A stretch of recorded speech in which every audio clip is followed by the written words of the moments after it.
Hey guys, so we are going to be learning about polynomial expressions today and how we can add and subtract them.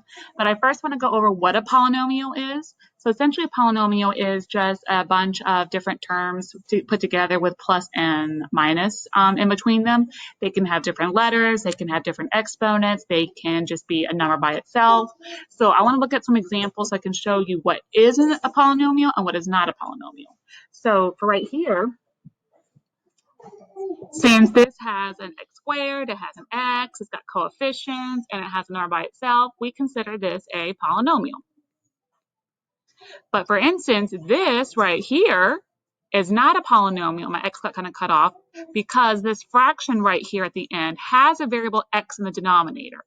Now, if it was like 1/2 x, that's fine, but this is 1 over x. So we cannot include that, so it is not a polynomial.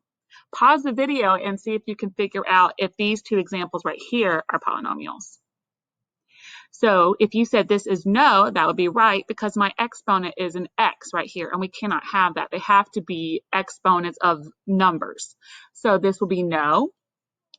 This one right here is a polynomial because we have the x's, we have some exponents with numbers, we got coefficients, and we have a constant at the end. So that is a polynomial. Okay. So now we want to be always put our final answers when we're adding and subtracting in what's called standard form. Basically what that means is you put the answers from highest degree to lowest degree. And by degree, I mean their exponent. So right here, I have 3x squared plus 5x cubed plus 7 minus 8x. And that is not in standard form.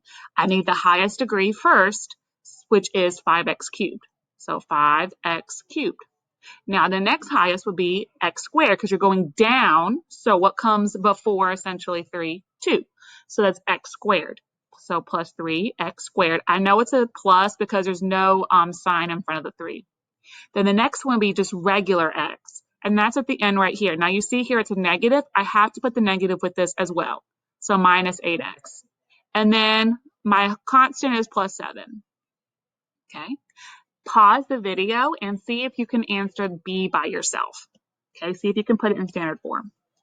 So B, I have 9x to the fourth plus 2x minus x squared plus 1. I want this in standard form. So I need to start out with my highest degree. My highest degree is already actually in the front, and that's 9x to the fourth. The next highest would be an x squared. I know I skipped 3. That is okay. You can skip exponents. As long as they're not already there, that's fine. If you wanted to fill it in, you could put 0x cubed because that's technically not going to change your answer. So I'm going to put negative x squared. It's negative because there's a negative sign right here. Then I have my regular x, which would be plus 2x. And then lastly, I have plus 1, my constant. Okay, so that is what they mean by putting your answer in standard form, the highest degree to the lowest degree. Okay, now I want to show you essentially what we're going to be doing when I say add and subtract polynomials, but I'm going to do it with just numbers first, and then we're going to apply that to actual polynomials, okay? So just bear with me. So I want to consider adding 523 with 271, and I'm going to show you a way where you can expand this out and apply that same scale to polynomials. So 523 is the same as 5 times 100 plus 2 times 10 plus 3 times 1. So essentially it's like place value, guys. The ones, the tens, and the hundreds. But I can rewrite that as with timesing by 10 with exponents. So 10 times what is 100? 10 times 10. So that's 2 tens. So 5 times 10 squared. 2 times 10 is already there, so that is just 2 times 10 to the first. I mean, not to the 0, to the first. And then we have 3 times 3 times 1. We got 1 because anything to the 0 power is essentially 1. That is where the 1 comes from, because the 10 had a 0 exponent. Now I'm going to do the same thing with 271. 271 can be written as 2 times 100 plus 7 times 10 plus 1 times 1. Okay, and then 100 is the same thing as 10 squared because we want to use it with the exponents. So 2 times 10 squared plus 10 is already by itself, 10 to the first power, so 7 times 10 to the first. And again, this one comes from 10 to the 0 power, which is always 1. So plus 1 times 1. Now we can add things that have the same variable and exponent. In this case, the same 10 and the same exponent. So I can add 5 10 squared and 2 10 squared. 5 plus 2, you add the coefficients. Those are what we call those. 5 plus 2 is 7 times 10 squared. Okay, we do not add the exponents. They stay the same, guys. Never add the exponents. Now I'm going to do the regular 10. So 2 times 10 plus 7 times 10. Add the coefficients. 2 plus 7 is 9 times 10 to the first. And lastly, I can do my constants. So 3 times 1 plus 1 times 1. What's 3 plus 1? 4 times 1. And now we can put it together as one actual number. We know 10 squared is 7 times 100 plus 9 times 10 plus 4 times 1. And the whole number itself would be 794. Okay? So essentially, again, what we did was we added like terms, we added the coefficients, and we did not add exponents. So I'm going to apply that with variables now. Okay, so let's look at this example here. So I'm going to rewrite it.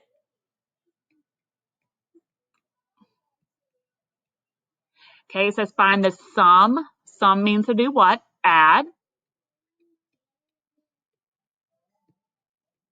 Okay, so we're going to add straight down. Again, we do not add the exponents, remember that. So I'm going to add my coefficients. -4 plus 7. I can add these because they both have x squared. What's -4 plus 7? That is 3. Again, don't add the exponents. You bring them down. All right, 9x plus -5x. 9 plus -5 is 4. Again, I don't do anything to the x. I bring it down. Okay, and then I add my constants.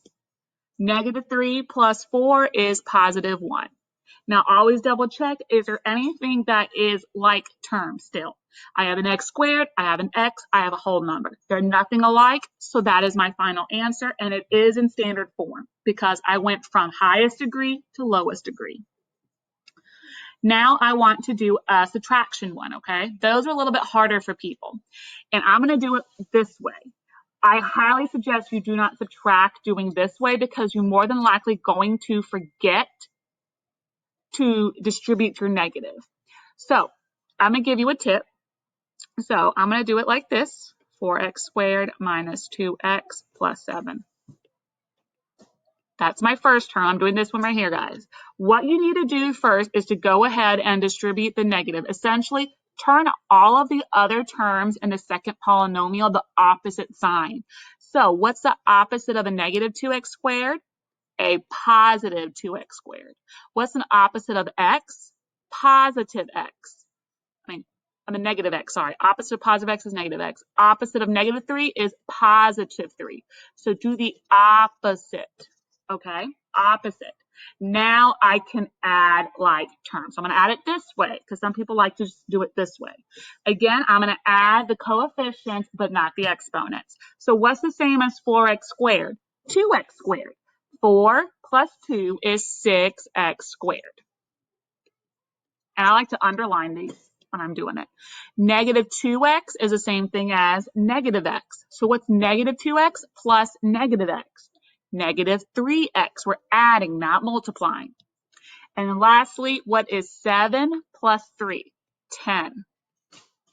Okay, again, check it. Anything the same? Nope, they're all different and they're in standard form. So when you guys subtract or find the difference, the second polynomial, you need to change all of their signs to the opposite.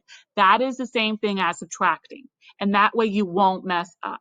So change all of the second polynomials signs to the opposite way. And then you can add like normal. I hope you find this video helpful. Please pause and rewind as much as you need. Thank you. Bye.